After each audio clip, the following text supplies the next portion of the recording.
Okay. You know what's funny about that is like you're like, dang, I'm only at like 40K, but like I remember my first year of Amazon, I just did used books, and like it was crazy that I could hit. But to me, it was crazy that I hit 30K in the whole year. So don't knock Yeah, yourself. yeah. I know. But like, I'm doing this full time, and I'm like, yo, come on, I Oh gotta yeah, do a little better, you know. yeah. You gotta get those numbers up a little bit. Of course, always good to kind of push Chasing yourself. FBA. Yeah, Chasing FBA says, "What's up?" What's up, Chase? Yeah, my December was okay as expected. Nothing crazy. Last year was really crazy. I mean, what I did was just buy more of what I was already buying. Really, I mean, Yeah. just to make sure that I had enough stock. Thankfully, I Mo- do have a ton of stock left over, so I think Mostly wholesale? yeah, All wholesale or just mostly? pretty much, yeah. Okay. Yeah. Yeah. I think honestly, I think that's what I'm going to do next year too, because it worked well. I mean, I sold out a lot quicker than I thought I would. But I probably doubled most of my inventory.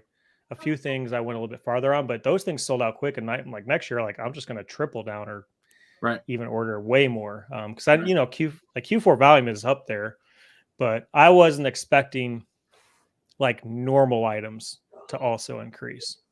I have this really weird grocery item. It's literally a sauce. And it was just like flying off the shelf. Mhm. I'm like, I just people aren't gifting this. This is not like gift. Like people are just buying more of it, I guess. I don't know. Yeah. I was Who weird. knows? Yeah, Rich Gaiman, what's up, guys? What's up? Thanks. Yo, Welcome in. there's Welcome to the so nightcap. so many new people in the Amazon like community, like a seller community that like before I could keep up with the names, but now I see like so many new names. I'm like, dude, who is this guy? You know, like Jason Yeah. underscore FBA. Like I've never heard of that. I've never seen him. So I'm like, so many new people. Here he is again. I've talked to him in Instagram here and there. I feel Yeah. like we were in a group one time for something, but I might be wrong. So, but you're right. I mean, I saw something the other day. I forget who said it, but God, I remember who said it. But it was like something like 3,700 new sellers are added every month to Amazon. But Yeah. Now crazy. out of how many all those sellers who's making an IG and putting underscore FBA in the and then using who's lasting after a couple months. Cisco says, "What's up, fellas? Hey, fellas. What up, Cisco? Cisco, Dude, Cisco's been MIA. That boy Logan went gone. You got to. Cisco's gone. You got to catch the Doughboys podcast. Oh, for sure. If you want to see, they put out a consistent content. Every time I'm trying to look at Dave Portnoy's pizza reviews, I see Doughboy podcast on the side. You know what's funny about that? I was looking them up like when I first I went on their podcast, and there's another Doughboys like podcast or YouTube channel. Oh, and really? it's the exact same spelling, the exact same everything. So I was like, "What the heck? What is this? Is this Cisco?" But nah, it was another channel. I didn't even know that. Chasing FBA says my store was failing, but I'm taking a more conservative approach. I've cut about 300 of expenses this month from different softwares. People overlook that, but it's super important. Agreed. Whoa, what kind of software you cut that added up to 300? I mean, I can think of a few that is $1,000. Yeah. Yeah, think If about you're doing it. 500. Seller's Not 500. Okay, that's what Scan Unlimited, $60. Okay. 2D Workflow, $100. Already we're up to $700. Gotcha. Never mind. Yeah. Because I'm just thinking Inventory Lab, Keepa, No. and then sourcing software like Seller Amp or something. Yeah, and especially if you're using VAs, with Keepa capping on your whatever your data usage. So I've sometimes seen increase your. I've seen people, run into that issue. I haven't run into it though. Hmm. I don't Do know. you have I any? hope it doesn't You have happen. VAs, right? You have VAs, Yeah, I right? have 2 VAs who use my Keepa. Are they both full time? Yes.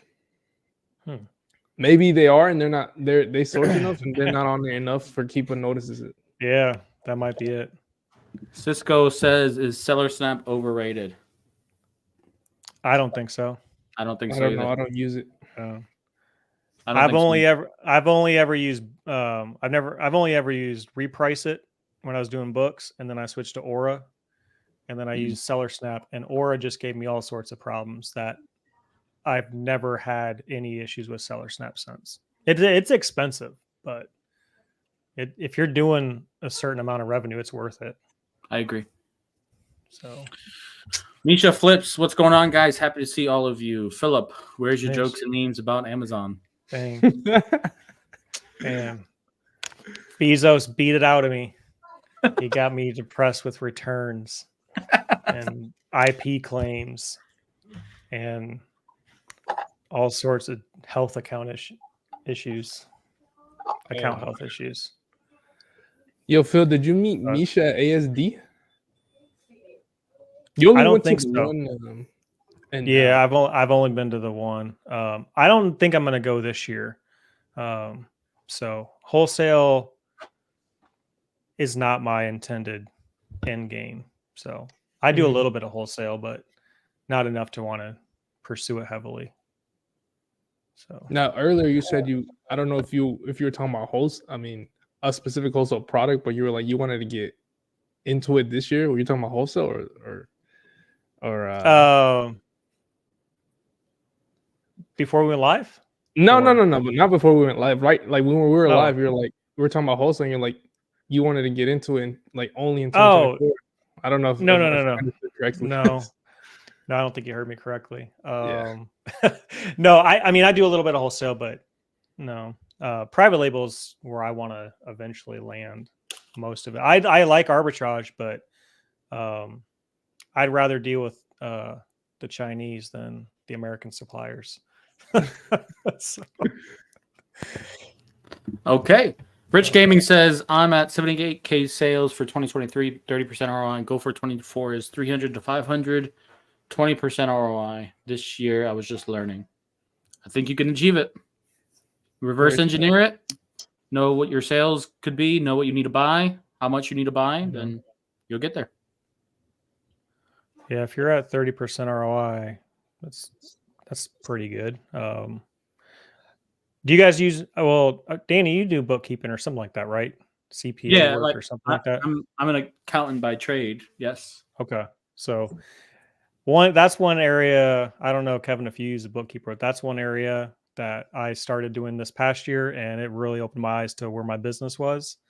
And man, some people I'm not saying Rich Gaming doesn't know his numbers. I mean, if that's your numbers, that's really healthy. But a lot of people are under the impression, your numbers are at a certain spot, and then you dive in like with a professional, and it can be really eye opening. So, like one guy was saying, cutting back expenses. I mean, sometimes you just don't understand how much bloated you are on the operation side. Yes, I agree. Because I'm comfortable with bookkeeping, I usually do it like every other month, just because it's pretty quick. Yeah. I can do it pretty quickly. But yeah, if you know your numbers, great. I would say that if you have a professional look at your numbers, I can almost guarantee you they're going to be different than what you calculated. Yeah. Because there's things that you're just not thinking about. Yeah. Or if you're using like Inventory Lab or even Seller board? Seller board, yeah. If you're not entering like all of your actual extra expenses, right, those margins can change. Yes. So Millennial Money Mom says, "Hey Phil, what's going on? What do you mean keep capping the data? I have separate accounts for my VA." Yeah, well, if they're probably not capping it, then if you have separate accounts, that's I think the TOS for Keepa is you're not supposed to share your account with other people, and so people have run into not having to access. It's not having access to Keepa, but it's like it'll come up as a problem, like it's not loading or whatever. And then when you actually go to keep it, it's like, well, too many people are accessing your account. So you can add data usage, I believe, or something like that. You can add usage. So it technically allows more people to access it. Yeah, I saw somebody. If you, oh, if, go ahead. I would say if you have separate accounts, you're not probably going to run into that issue. Yeah, for sure. I saw Matthew Canton. Sorry, he posted like a story, and he's like, keep ban him for 12 hours. He was like, you don't have access to like keep it for 12 hours because you were data sharing or whatever. Like, what the heck? I'm like, that's crazy. And he was sharing it with his VA. So, yeah, I mean, yeah, I think it's hit and miss. When it happened to me, it was a few months ago, but it happened to several people at the same time. And that's where it was like everyone's having problem accessing. And it was some Discord. I think I was in the OA challenge Discord with Chris Grant that somebody was like, yeah, basically if your VAs are all sharing Keepa, then that's why it's happening. Rich Gaming says I use Celeborn. It is not accurate. Yeah. Yeah, I would actually comment on this real quick and say that, so in accounting, nothing is 100% accurate. And that's not the goal. The goal is to come up with the best estimate. Yes. So if you have that in mind, as long as you come to a methodical answer, then you're good. But things are never going to be 100% correct. That's just. Can I use that to talk to the IRS? Can I use that advice? Believe it or not, yes. Okay. All right. We're recording, right? That's why they're called estimated taxes. Oh, okay. Yes. All right. Chase and FBA says, what tool do you guys use for product research for OA? I'm assuming he's referring to Product Keeper Finder, maybe product search or storefront stock, or is there another method? What do you guys use? So I manual source and my VAs use Keepa Product Finder. And I think they storefront stock. I don't know. I'm not too much into like exactly what they do, but yeah, that's what I do. But there's a lot of methods. Like there's reverse sourcing too. Not sure. I don't know if that's manual. That's kind of like storefront stock and reverse sourcing. Yeah. Kind of like storefront. So yeah. I mean, I'm probably in the same boat. I do some sourcing, but I mostly, I mean, that's why I have VAs to do product research or sourcing for me. And one of them is a manager. So she reviews the leads that are all submitted, and then I give them a final overlook before purchasing.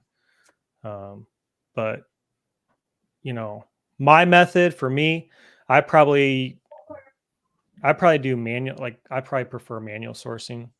Storefront stocking, you're going to end up chasing a lot of the same things, and by the time you're seeing them, sometimes you're not going to get it into Amazon until 3 weeks minimum, maybe 2, if you can get it delivered quickly. At least with OA. RA is different, but how do you storefront stock with RA? Have you done it? I mean, you can. I know you can, but like, is that actually? I mean, if you're looking at a storefront, right? Like, let's say great value, right? That's a Walmart brand. So if they have great value products, where they're getting it. So you could create a list of products. And I actually used to do this when I was doing RA. Like if I would go every few months, I would take a trip through the entire state and I would hit every single Walmart and I would get a list of just a ton of products that I knew were being sourced from Walmart. So that way, any store that I walked into, I was going to hit the clearance section. I was going to hit things that I was selling, that I already knew. But then I wanted to make use of my time. So I would create a list of things that I knew were being bought from Walmart from other storefronts, and I would just go through, try to find those items, because like, especially like Great Value, that's a grocery item. So I'm never going to source grocery from Walmart that's a perishable, because I don't know what the expiration date is until I actually see it on the shelf. So that's one way I guess you can do it, is just Yep. creating like a shopping list for yourself. Yeah, that's actually a great example. Because Yeah. what I was thinking about is like, mainly outlet stuff, which is, Yeah. automatic for me. So I'm like, Yeah. I'm not gonna storefront stock somebody if I'm just gonna go to the outlet and just write down the shoes. Maybe it's good for beginners, but like what you said, it's good for everybody, because like Walmart, you have to look everywhere to know what's selling and stuff. So better to have a list than just go in there blindly. Yeah. You make better use of your time, but you can do that with any big box store, but then also like regionally. So, we don't have any near me, but like, I think they're mostly in the Southeast, but like Publix, Yep. You could probably know what items are coming from a Publix. Like in the Midwest, we got Myers. There's Ollie's outlets. If you go like Minnesota, Iowa, there's Hy-Vee stores, and so you can find specific items that are regional too. So, and that's something that's slept on too when it comes to like, we're out of Q4, but with Q4 especially, is finding those regional items, because so like I grew up in Michigan, and they make these one kind of cookies that anytime I go back and I visit, I always have to get those in the stores, and they sell them on Amazon. I just don't want to pay like $30 for a pack of cookies. I'll just load up when I'm there. But that's a really good tactic for Q4, is if you have things that are regional, there's going to be people who are from your area of the country that don't live there. And so like during the holidays, they'll want some nostalgia. Like, oh, when I was growing up, we used to have this kind of sauce, or it's on Amazon. Dessert. Yeah, it's on Amazon. I'll buy it there. So, yep. All right. Millennial Mom says, Phil, tips for people who want to level up their OA game. Oh, I would say anytime Chris Grant puts out the OA challenge, you got to get in that if you haven't. To me, that's some of the best like training in terms of sourcing with OA and different styles or different ways to look at OA. I recommend it to everyone when they talk about OA. I mean, otherwise, a lot of it's just doing the work, finding stores. One way to not level up, I think, is sourcing big sales that everyone knows about. So beauty sales, Kohl's sales, especially if they're like, what is it? Ulta runs like a 21-day sale every once in a while. It's like, stay far, far away. So have you had personal experience with doing that type of stuff? Oh yeah. I've learned my lessons. So, yeah. Gotcha. Rich Gaming says, what's better to use, Inventory Labs or Seller Board? Never used Seller Board. I've always used Inventory Lab. Can't speak for Seller Board, so I can't say Inventory Lab is better though. I don't know, but I use Inventory Lab. They do different things. I use both.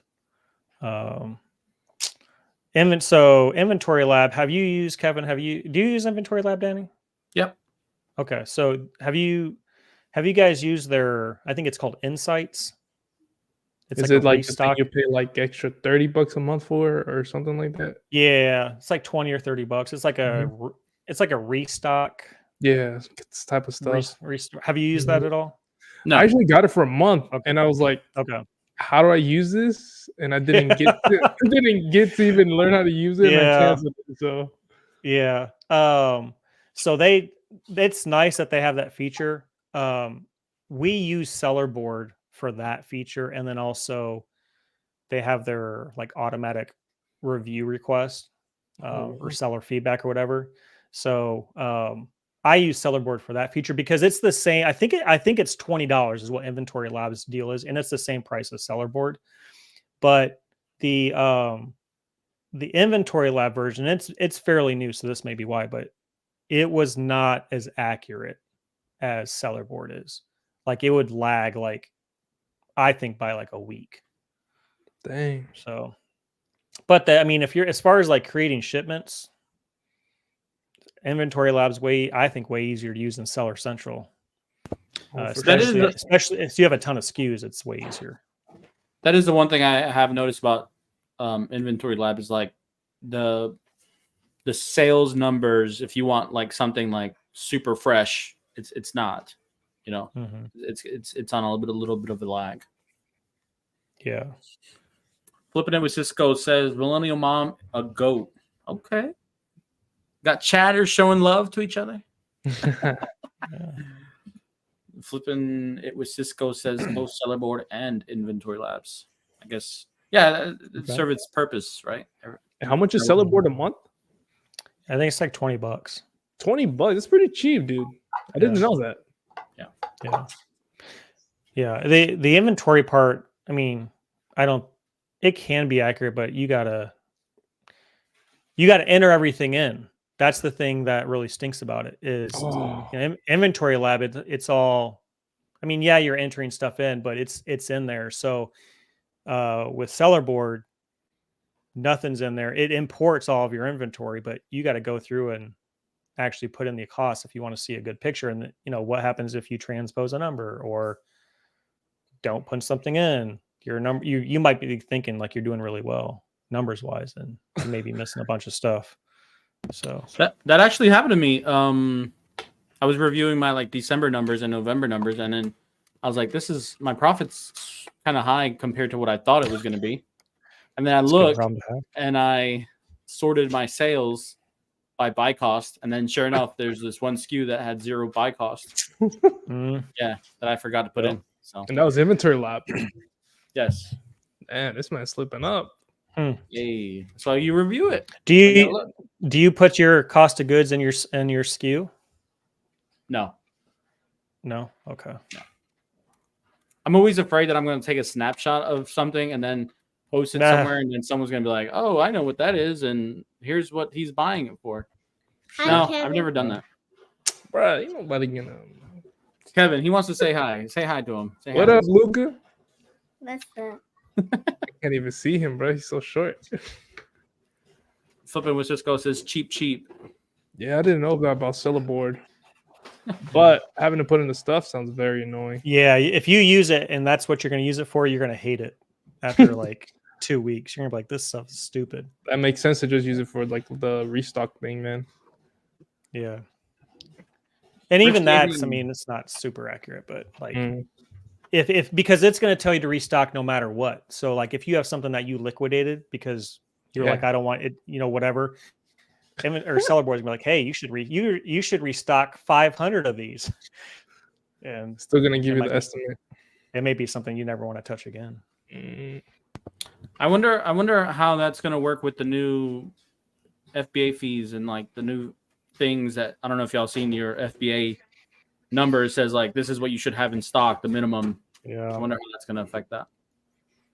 Yeah. I don't know if anybody really has an idea how that's going to work, to be honest with you. So, Rich Gaming says, is it true makeup and Nike tanks the fastest? I sell a lot of makeup and it depends, but I don't source from Nike.com and barely source from Ulta. I do source from Ulta, but not that much. But yeah, it also depends still what you're does the thing. buying. yeah, for sure. Mhm.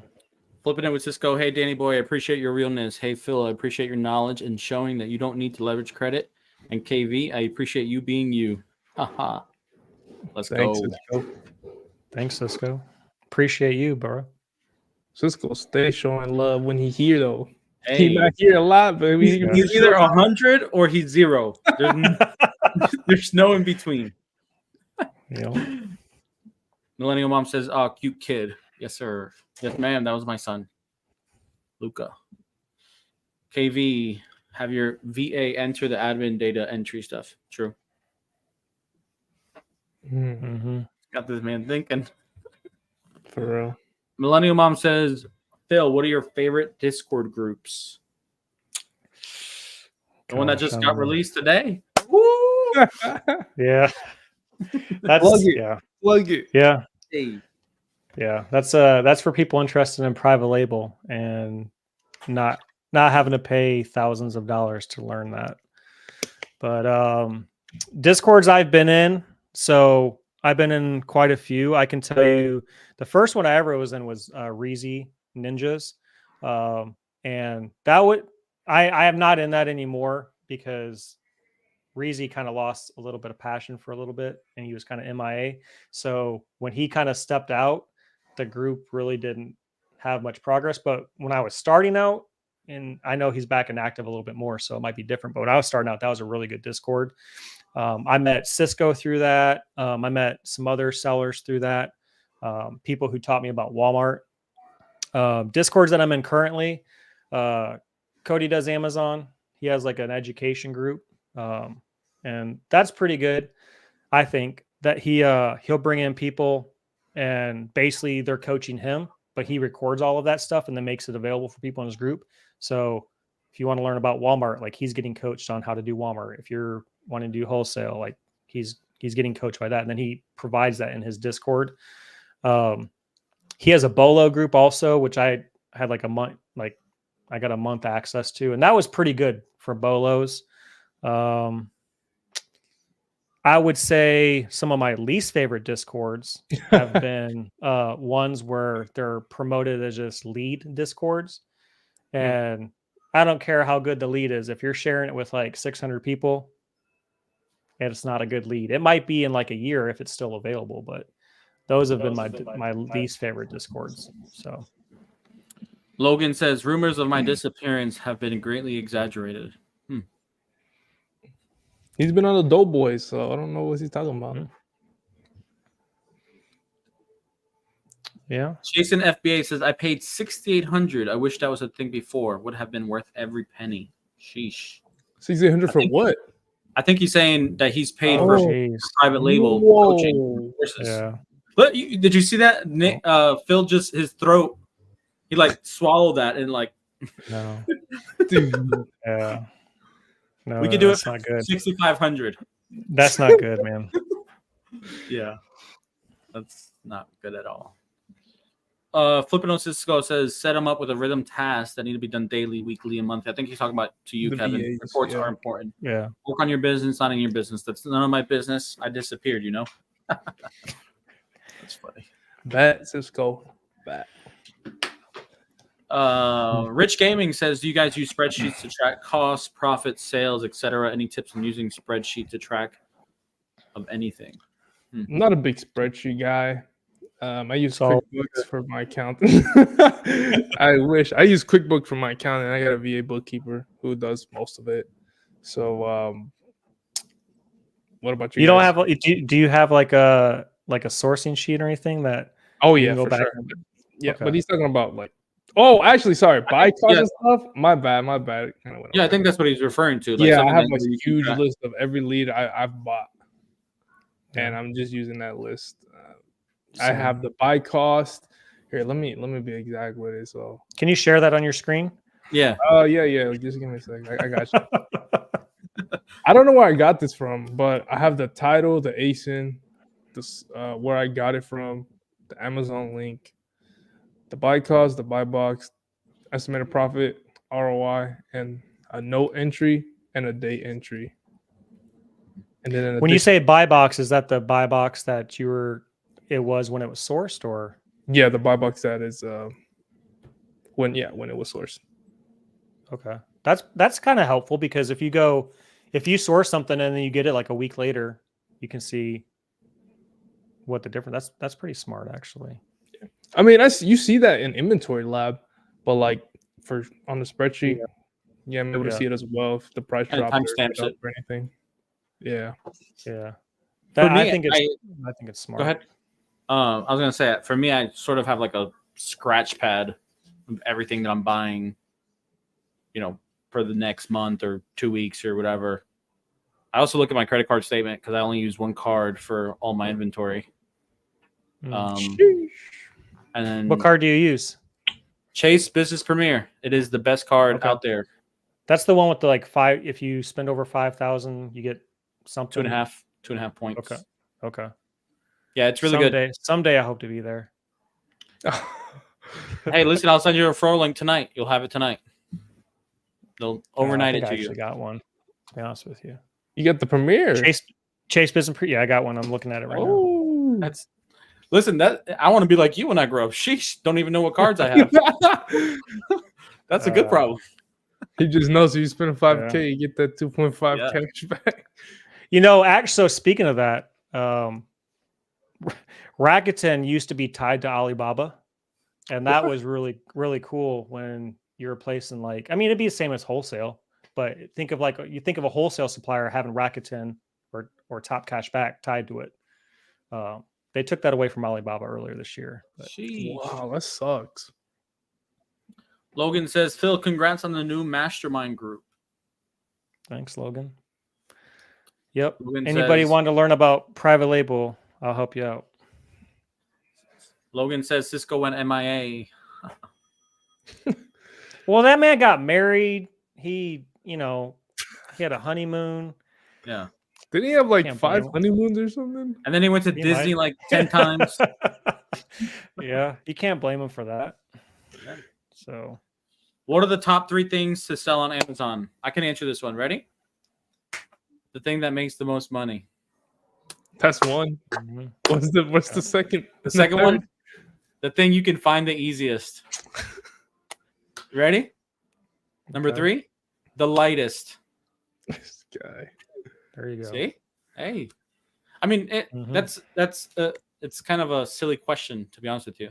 Yeah, it's Right. very broad. There's a lot of answers that can There's be. millions of products on Amazon that you could sell that are going to make money. Yeah. They don't have to be the flashiest. They don't have to be the most popular brands. They don't have Mhm. to be from where everybody's looking. You can find it anywhere. Yeah. Here, so this is, I'm only saying this because I launched a private label Discord today, but this is not something you would look for arbitrage. But what you were saying as far as the opportunities are really wide open is, I mean, you can, I mean, I've sold plastic spoons from Walmart before on Amazon. Right. And I mean, no one would think like those would sell, but they do. But like it's such a massive platform. So one of the things that I'd work with people is we'll go through and we'll do like product research for private label, and I'll just show them like, let's pick any category, let's pick a random word and see what products like we can rabbit trail to find potential private label products. And like this last month, here's some examples of private label products that are selling and selling well. Okay. So some of these might make sense, like espresso filters for espresso machines, like a custom little pack with like a wooden case, something like that. That kind of makes sense. Dice for like, you can't decide between you and your wife or you and your boyfriend, girlfriend on where to go eat. So you roll these dice and it tells you like Chinese, Italian, Mexican. They sell really well. Or like different sex positions. Yeah, those kind of dice too. They're on there. Yeah, things for if you're into like trap shooting or going to the gun range, they have like these little rests that you can rest your rifle down on. Those things sell really well on Amazon. There's a category of for people who have like ducks and chickens and they let them in their house as like pets. There's a whole subcategory of diapers for ducks and chickens and like clothes, like little aprons. And like, no matter if it's arbitrage, wholesale, private label, what other method, like you'd just be surprised at what can sell. And like you said, if you can get it easily and it's, profitable enough, then you can sell it. Heck yeah. Millennial Mom says, how do you delegate to your VA bookkeeper? I think she was referring to you, Kevin, maybe. But yours is not a VA. Yours is a company, right? No, it's VA who does like my books. Okay, got it. I mean, he just what's it called? He does every transaction. He categorizes it. Sorry. And he asked me, "What is this?" I told him, "This is food. This is whatever, like inventory purchase. This is some boxes that I bought." And he just categorizes it. Most of the stuff is like repeat transactions, so he knows just what to categorize. And if he has anything he doesn't know, he asks me. He sends it over to me. He sends me the screenshot on QuickBooks. He's like, "What is this?" And I tell him. You keep Sometimes I eating don't at know. I go Chipotle. look at it in my bank and stuff. So Hmm. You ate Chipotle 8 times this week. What's going on? he knows is what's he up. is he in the Philippines? Yeah. Okay, you need to tell him to go get some Jollibee chicken. You know what Do they that got is? Jollibees over there? Yeah, that's a big thing there. Oh That's wow. like the number. That's like where it one of the originated? number one fast food franchises of the Philippines. Did it originate there though, or is it just like I categorized don't as know. Filipino It, food? it might have. It might have. All right, dude. I've never had Yeah. Jollibee. I've heard some I haven't things. either. I haven't either, but it's really popular there. Mm-hmm. Rich So Yeah. Gaming says, "What do you guys think of all the Amazon gurus trying to sell a course?"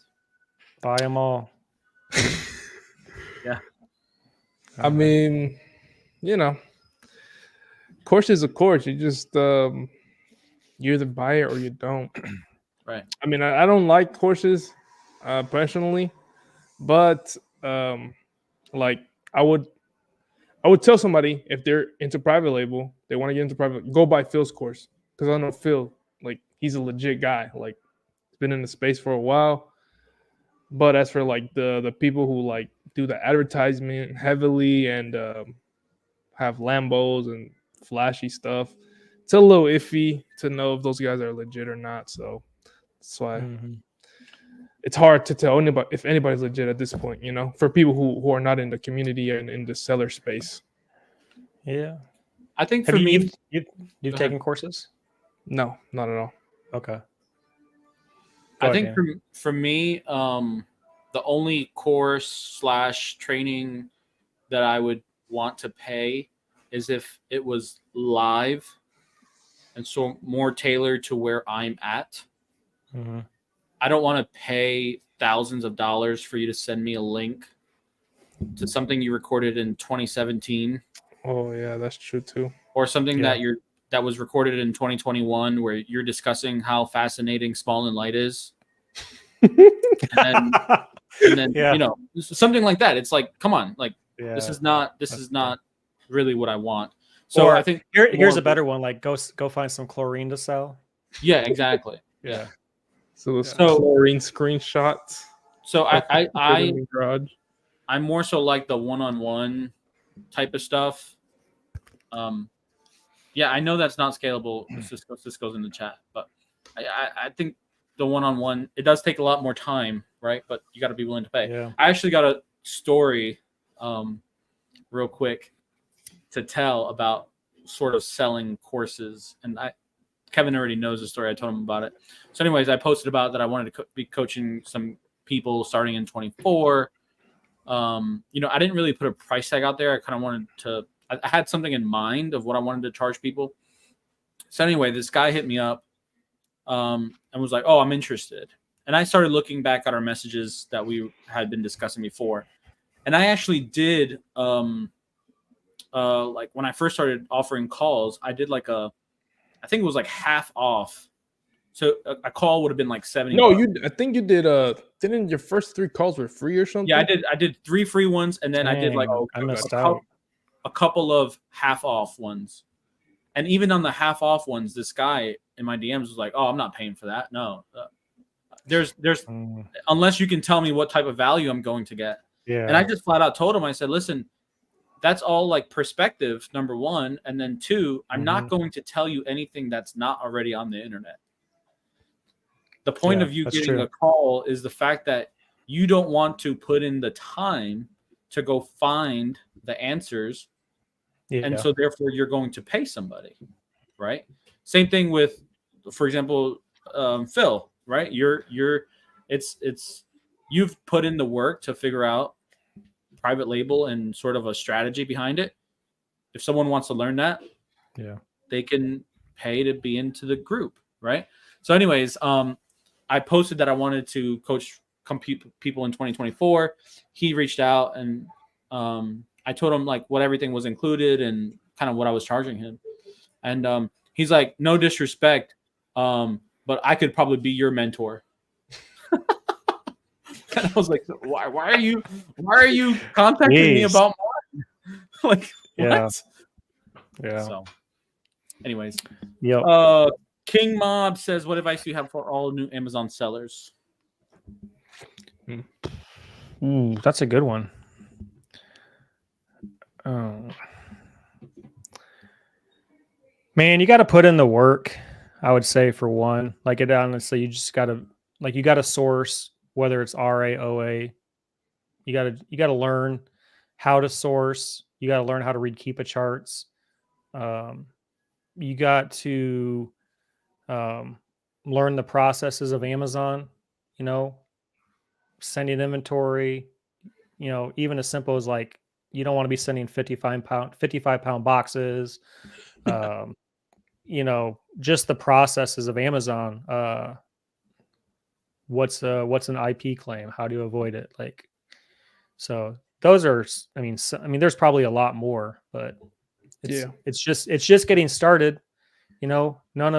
None of us, or probably a lot of people in the chat, right? Like, wouldn't have learned how to navigate Amazon if you've been doing it for a while by not taking action and just getting out there. And you can watch content all day and whatever, but until you actually buy stuff and figure out how to get it to Amazon, what to do, if it's sitting there, repricing it, all that stuff. There's a bunch that goes into it, but taking action. Yeah, kind of going off what you're saying, Phil. I think the main thing is do it first, and then see if you even like it, and if you even want to continue with it. Because a lot of people, like, they see people's numbers and all that flashy stuff, the good stuff basically, and then they're like, okay, I'm ready to go. But then when they have to do the work, the actual work, the annoying stuff, doing shipments, labeling, polybagging, it's not for them. And, they get disappointed, but it's something you have to do to see if you even like it, honestly. Start. That's a good point. I didn't think about that because it's work. It is work. Yep. I would say the main thing for me is you have to sort of put blinders on. My opinion, stay in your lane. Think about where you want to be. Think about why you're getting into it, and then know that for you to get to wherever you want to get to, it's going to require work. You can look on Instagram and see other people that are doing so much more than you, and that could be either encouraging or discouraging for you. So that's why I said put the blinders on and just go for what you want to do. I'm not saying you don't interact with others, but just stay in your lane. Everybody's circumstances are different. For sure. Millennial Mom says chase cards are the best. Yes, I agree. Logan says, I wish Rakuten was still on Alibaba. Yes. Yeah. Because you're not making small orders there. So, right. I think this is a good question, Phil. And I actually wondered this too earlier because I did click on your link. Oh, wait. I thought it was spelled WAP. Dang it. It's not. It's WHOP. Oh, man. Wow. I don't know. I looked at what's the other one? Gumroad. Yeah. I looked at Gumroad. I think their fees were a little too high for me versus WAP. And then Gumroad is 20%. Am I correct? It's something like that. Yeah. WAP is like 3%. Yeah, that's legit. So, but I put something more out there for the people I'm already working with to get a community, and then offering it to other people. It's not even live like on the WAP. Like, you couldn't search on the WAP marketplace for it. So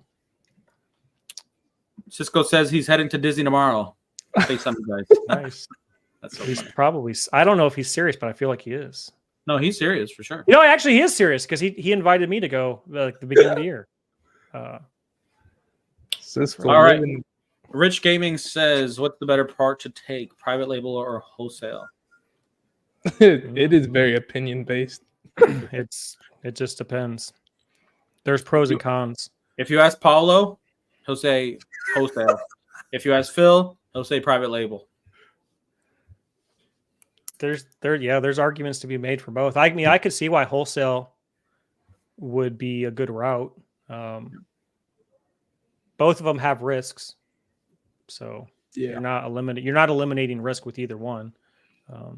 So I mean, I could say like for myself as an Amazon seller who does no private label and does a little bit of wholesale, that like in a perfect world, I would love to do private label, but I don't want to put in all the work.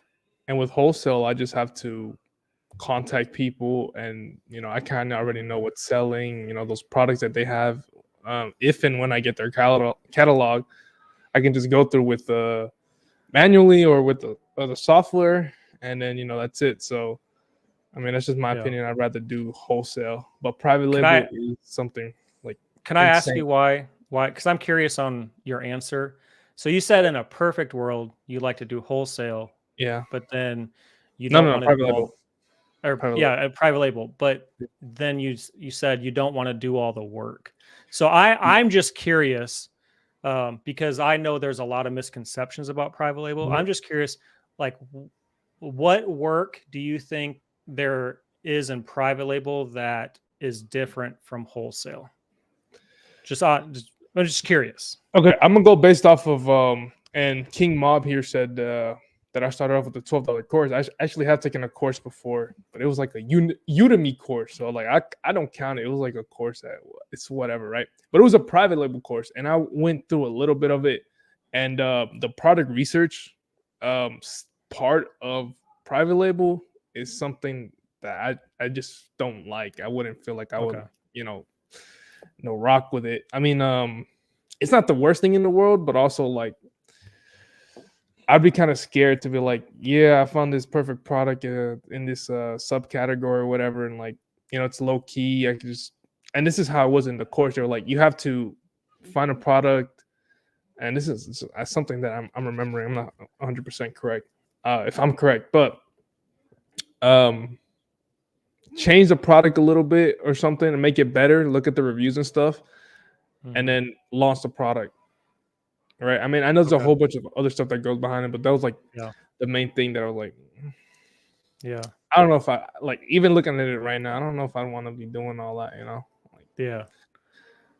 That, I mean, you're probably fairly accurate in like if you just like give it a top level view, because product research is like it's the biggest part of actually doing it right, and the only difference I think wholesale is a good viable option, but I think private label is a little bit less work after your product is launched. That's right. Like in an ongoing sense than wholesale.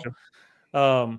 But like I try to sometimes relate it this way. So like product research is you're looking at data to see what's selling. Is this market, is this category selling or whatever? Like, is there opportunity here? And so if you're looking at like wholesale arbitrage, you're going to tell if someone's like, hey, is this selling? Right. You're going to say like, well, what does the Keepa chart look like? And depending on how savvy or how long you've been selling on Amazon, you can look at a Keepa chart sometimes fairly quickly, right? And be like, yeah, this be a good buy, or hey, it's only looking good because we're just out of Q4. But if you look at like the rest of the year, this thing's not selling. And that might be a matter of a couple minutes at most, even if it's something with a variation.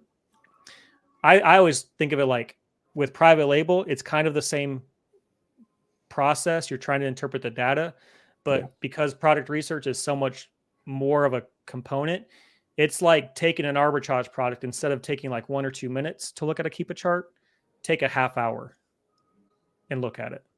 Like that's how much longer the process is. At the end of the day, you're still making an order, you're buying it. Yeah. But you're looking at the data for a lot longer period. So that's what it is way more work. Yeah, it is way more work on the front end. But on the other side, if you do the product research right, it's way less work. So Phil, I got a question, because when I first got introduced to Amazon, it was through private label, and it kind of sort of scared me. So I was introduced to it like back in 2013, 2014, first time ever. Jeez.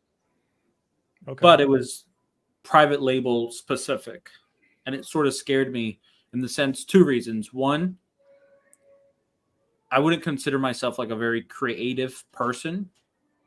Mhm. So exactly what Kevin said, the way that the course was structured was like, okay, go and see what's out there that's selling, that's good. Mhm. Read the reviews, see what's crappy about it, and then manipulate it or change it in a way that you're going to really meet what people are wanting fixed with this certain product. So that's number one. I never really considered myself a creative person enough to do that or come up with something that people would actually want to buy. And then secondly, because I'm going out there and sort of stealing someone's idea or product, the way that the course was pitched, I always Okay. think about like proprietary information or property. How am I Mhm. protected? You know, Yep. because the whole point of private label is sort of this long game. Mhm. If you can kind of talk on that. Yep. Yeah, everything you're saying is true, and that's why I don't feel justified myself because of working through the process. Like I don't feel justified charging anybody 6,800 to learn the information because exactly what Kevin said from a $12 course and however you came across that information, whether it was paid or not, is essentially what is still the process of private label. So you're looking for things that are selling and you're looking for, in a sense, you're looking for ways to improve them, but it doesn't have to just be fix what's wrong with the product. That it can be one way. So Amazon is created for the benefit of the customer experience, like Prime, all the stuff is like, that's why even as third party sellers, sometimes we get mad at Amazon because they take the customer side. So in a private label sense, what you're really doing is you're looking for a way to bring the most value to the customer. And sometimes that can be by fixing what's wrong with an existing type of product. The nice thing is Amazon gives you a lot of data. We can read the reviews, so we can find out information that way. Sometimes, honestly, my last product was simply by looking at a category and looking at a bunch of listings and seeing, hey, every time I look at this one, if I look at 10 different listings, all 10 of them say when people buy this item, they also buy this accessory, but no one was bundling those two together. And so Okay. our last product, that's exactly what it was. It was Amazon gave me the data to say, it doesn't matter if the thing was red, green, blue, yellow, and whatever color variation they were using and whatever size, every single person who was purchasing one of those other products was also purchasing this accessory. So we just bundled it together. And sometimes your value that you add for the customer is simply something is that simple. And there's like other ways, but sure. in essence, you're finding how to solve pain points for customers. That can be price, it can be quality, it can be accessories, it can be other various things. And if you can do that, then you have a good chance at success. And the one thing I try to always bear in mind, even for myself, is a lot of people look at private label as like an end game. Like you hear a lot of people say like, oh, I'm going to start private label and I'm going to sell this brand in 24 months for 8 figures. And in all reality, that's very true. Like that's possible.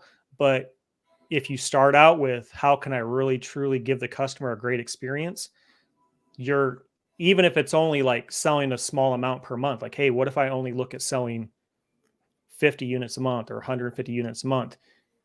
Instead of thinking like, oh, I got to sell 1,000 units of these to be successful, like you can actually long term be much more successful. So Never really thought about it like that, man. No. You're making me want to get into private label. it's a bunch of work up front. I'm not going to lie, but it's work that is necessary, and it doesn't have to be. I mean, the nice thing is like you can start it. You could like.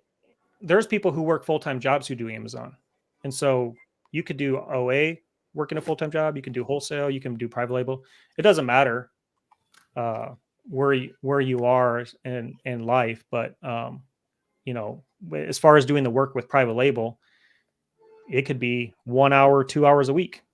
It might take you 2 months to put in the work, but I know people who Like they literally find something and then they make an order the next day, and then they wonder like a month later why they're not making money. It's like you didn't put the time in, you know. Sheesh. Yeah. So That's so sort of to recap what you said is sort of the sentiment that we're seeing in the chat. A lot of people are agreeing, tons of work up front, but super rewarding if you can, in longer term. I think this was a good question, and something that I think you just kind of briefly hit on. How long does it take to launch a product in private label? that's going to vary on, I'll put it this way. If let's say you make an order today, you go and you did some research and you feel like you got something decent to offer. That thing is not going to be live on Amazon for a minimum of maybe 2 months, because you got manufacturing time and then you got shipping time, whether that's by air or by sea. So until it's live, it's going to be minimum probably close to 2 months. But as far as finding a product, it depends on what time you have to put into it. I would say for somebody who's never done private label, you could find a product within a month, working just a couple hours a week doing it. For someone who has the time and you have the capital, because it also is capital intensive, just like any other business model, you could probably a week or two, you could find a product. But you'd have to be putting in, 4 or 5 hours a day looking and figuring out, not just looking and finding a product, but doing a bunch of if I'm looking at a potential product, I'm not looking at like 4 or 5 listings. I'm looking at every single listing on page 1 and page 2. I'm reading every single review.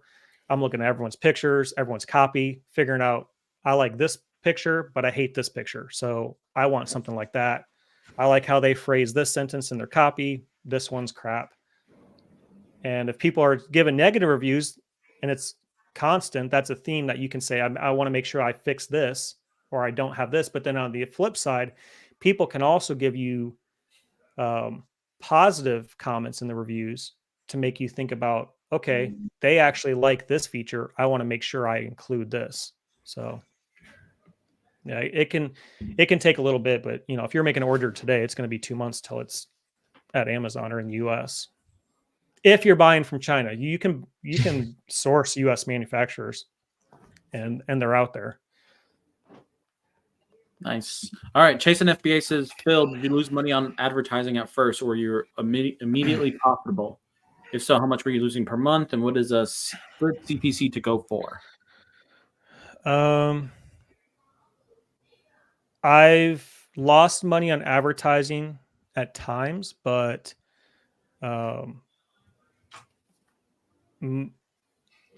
that's a different question. I have a different mentality. So whenever I've launched a couple products, whenever I start, my goal for that first order is not to be profitable. My goal is to get to page 1, because that's where the eyeballs are. And I if I'm selling a product on Amazon, I'm there to get sales, and that's the reason.